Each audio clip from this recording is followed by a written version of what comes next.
look, there's one thing to hate, and then there's another thing to hate. And this story went to the next level of hate. And it's really, really sad. And this is why we don't do a whole lot of IRL streaming. I know that we're streaming from our office. In my case, I'm streaming from here. But the idea of the IRL streaming to me is scary because you are walking around and anybody can find you at any point in time. And unfortunately, that is what happened to this Japanese streamer who unfortunately died, actually got stabbed to death by a hater while streaming IRL.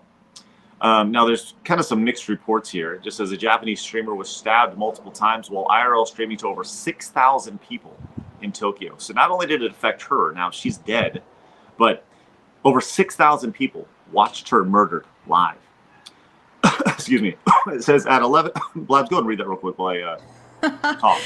On March 11th at 9:50 a.m. Japanese Standard Time, the streamer Ari Sato was walking the streets of Shinjuku whilst live streaming on the Japanese platform WhoWatch. According to Need to Know, she suddenly began screaming for over a minute before a man covered in blood and holding a knife appeared on screen.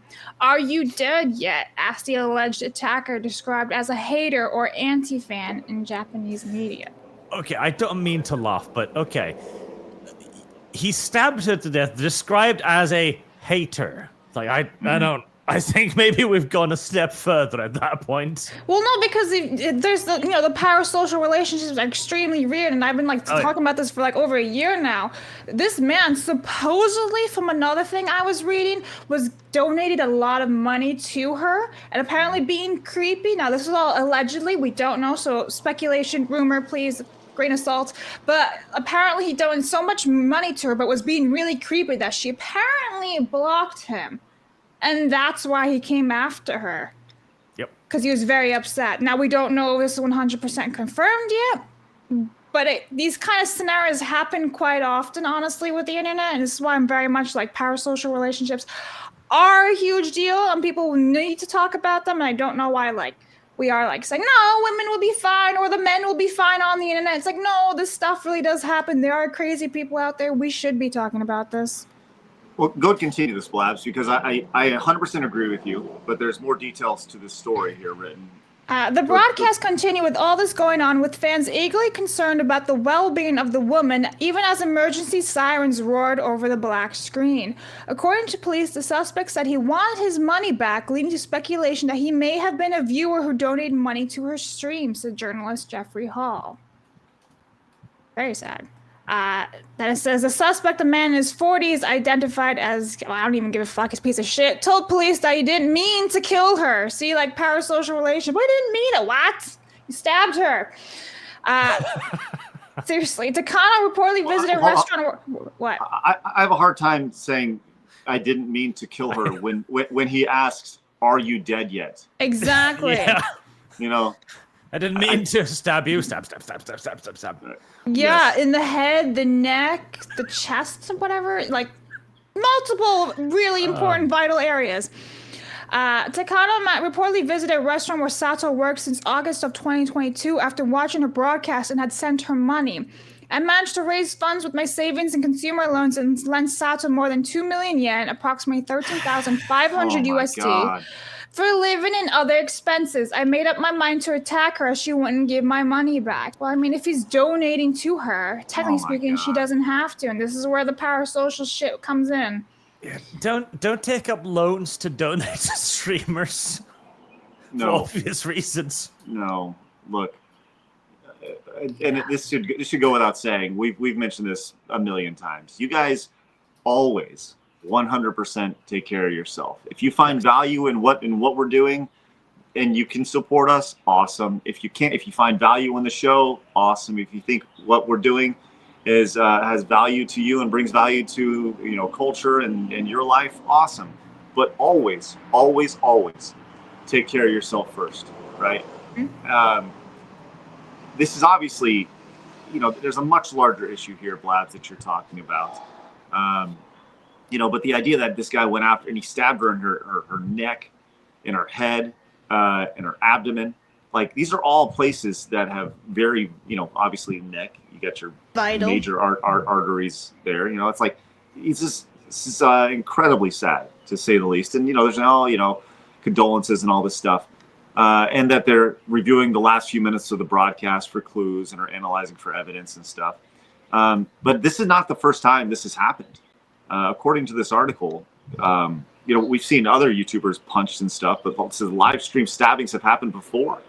In 2024, a Korean YouTuber was stabbed to death by his rival. Yes. His rival? Yes, so actually we covered this, Craig, when you were away. It was myself, Kay, and Kirsha. We talked about this. It was nuts. The guy was like, yeah, I killed him. He pissed me off.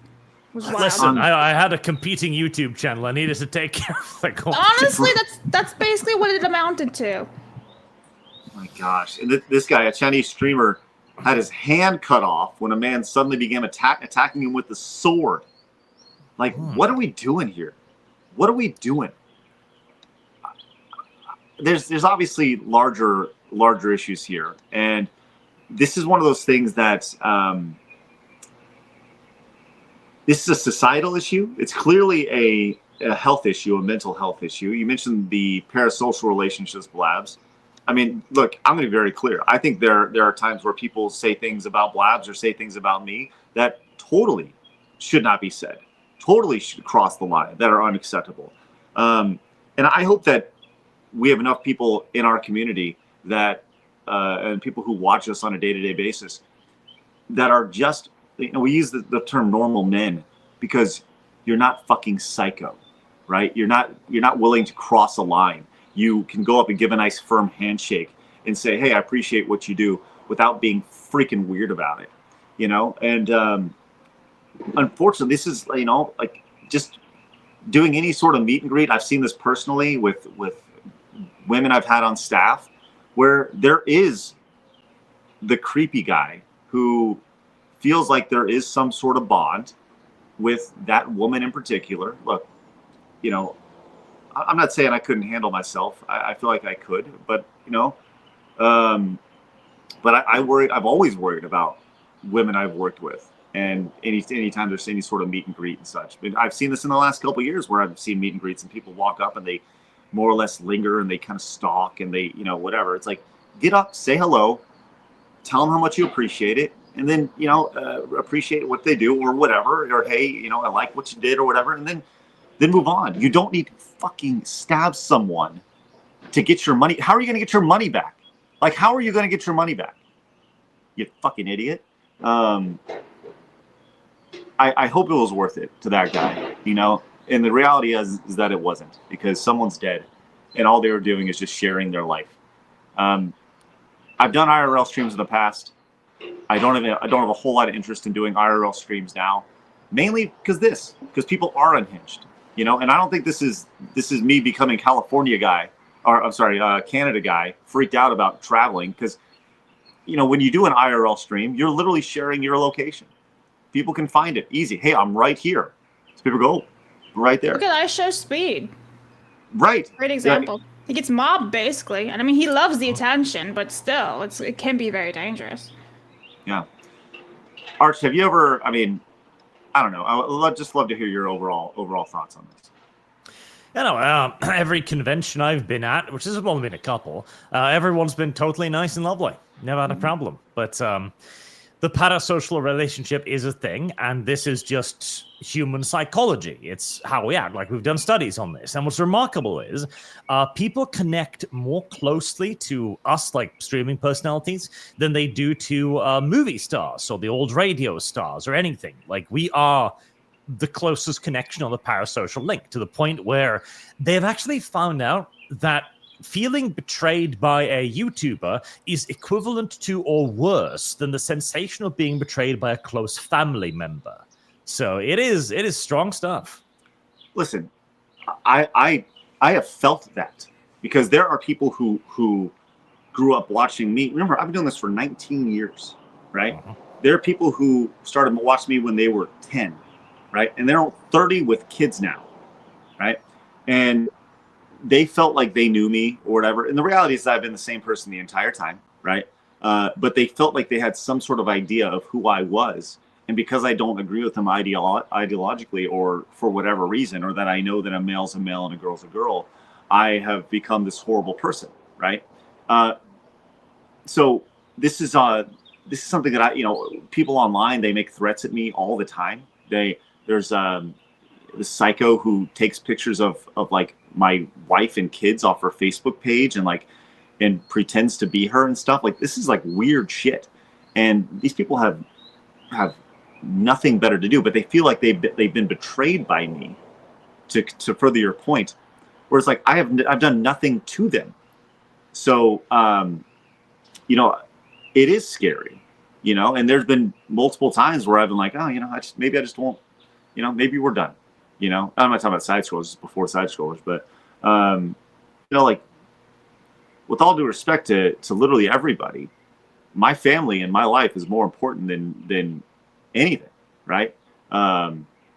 So yeah, it is something that I totally think about on a day-to-day basis. And there are people who are really fucking weird. And I do value everybody who watches our stuff. Just don't be a fucking nut job. Because I don't want to be talking about you on the show about how you because we're going to be sitting here laughing at you too, because of all the stupid shit that you do, that people do. So yeah, it's scary stuff. And the reality is that there's a trickle-down effect. And this comes from Meow Co. Lol. I don't know who this person is, but they are a live streamer as well. And they brought this up. They said, a Japanese streamer got killed during an IRL stream today. My last stream from outside was also end up some dude following me around. Had to get the police. That's happened to me several times. This is the reason why I stopped IRL streaming. And if you're an IRL streamer, be careful. Yeah. Like I have no interest in doing IRL streaming and stuff like that. It is scary stuff. I do not fault her for feeling that way. I do not fault any woman or any dude for feeling that way, because it is dangerous when you're just saying, here I am at all times. I don't know. Blabs, you got anything to finish that up?